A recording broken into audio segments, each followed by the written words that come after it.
të kemi konsultim konventit, pastaj rrezikon sigurisht për blerje këshill të kështu me radhë, pra absolutisht që është shumë e vështirë kur nuk ka ushtrim efektiv të përgjegjësive për institucioneve, në këtë rast edhe për drejtsinë. Edhe nëse jemi ka flasim që politika nuk është ka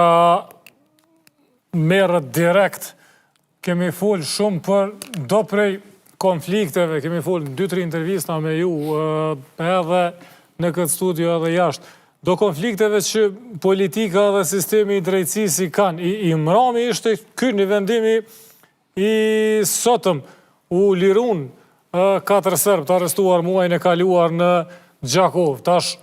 me po mi dëgju ministrin e mbrëmshëm, ata kanë pas armatim, harta, kanë pas material, kanë pas lidhje me grupin e Radojqiqit, me ato, me këto. Nëse në anën tjetër e shë vendimin pse jo në liru del që kanë qenë 4 turista, dikush ka rënë që tu, a? Me thonë drejtën tashti, unë besoj që ka mujtë kushtetuta me lonë këtë punë me gjiku dhe ministrin është, apo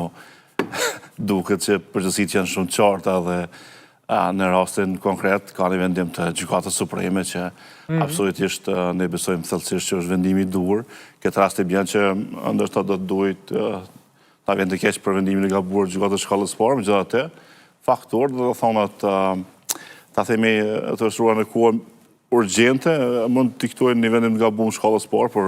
natyrisht institucionet që janë për me korrektu nivel Shkallës 2 dhe 3. Dhe unë besoj që na, shqiptarët jemi, besoj popullin që e kuptojmë dimenzionin e demokracisë, lirisë dhe të nevojës për gjyqësor të pavarur edhe pa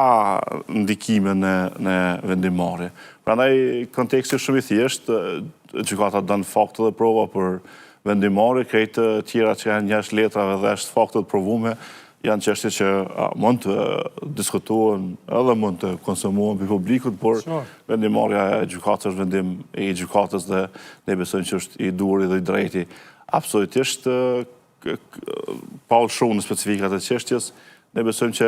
gjykata ka pas edhe konsistencë në vendimmarrje, ka edhe relacion të duhur me ligjin, me praktikën, me standardet dhe sigurisht që shërben si një garancion për gjithë qytetarët edhe për gjithë subjektet që mund të jenë të përfshirë në hetim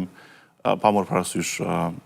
Jeni ka e përfundoni mandatin e kryet këshillit gjyqësor, edhe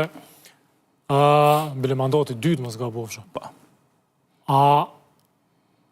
ka ndonjë hulumtim pse njerëzit nuk i besojnë gjykatave tona? Pse është pe krejt sektorit publik, shkollat i kemi të këqija, arsimtarët i kemi të këqij, spitalit i kemi përfaqet zezë,